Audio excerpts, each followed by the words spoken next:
The value of kinship, you know, I think when I was at Sitting Bull College, the schools, through the Standing Rock Tribal Ed Department, asked that we develop an orientation course for new teachers coming to Standing Rock. So Michael Moore, who is the language teacher at Sitting Bull College, and I got together. We said, okay, they asked us to pull this together. Dr. Vermillion gave us that directive. So, I mean, we were pleased to be able to do it. So we developed a orientation course for teachers, new teachers coming to Standing Rock. And we said, well, how are we going to start this out? And we decided that kinship was the best way to start, because our teachers all need to know how that impacts the work that they do in the schools. How when there's a death in the community, how if a student is going to have to choose between being in school and supporting and the expectations of their family, they're going to always go with the family.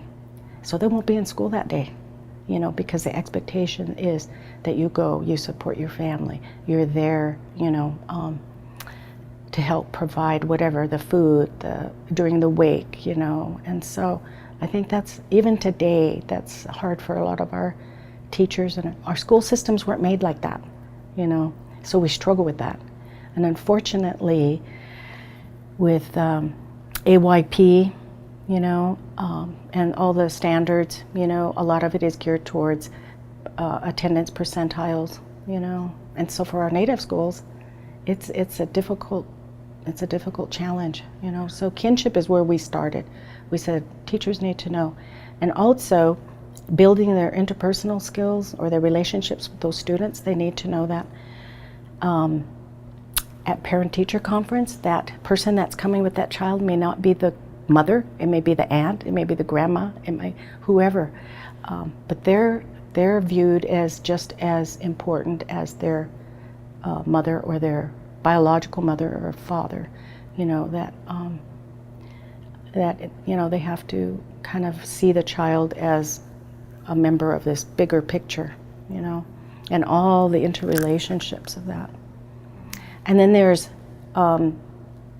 there are expectations that go with those kinships too. For example, when I was at White Show growing up, my aunt was a cook. So every day I come through line, oh, and my uncle was a bus driver. So I always had eyes watching me, you know. And if I misbehaved, like one time, I can't remember, my cousin and I had a dispute or something, and I was coming through the line, and my Aunt Agnes was the cook, and she said, my nickname's Coco. She said, Coco, she said, you know what? I heard you were having a dispute today. You need to behave. And I mean, that was my mother talking, you know, so I had to listen.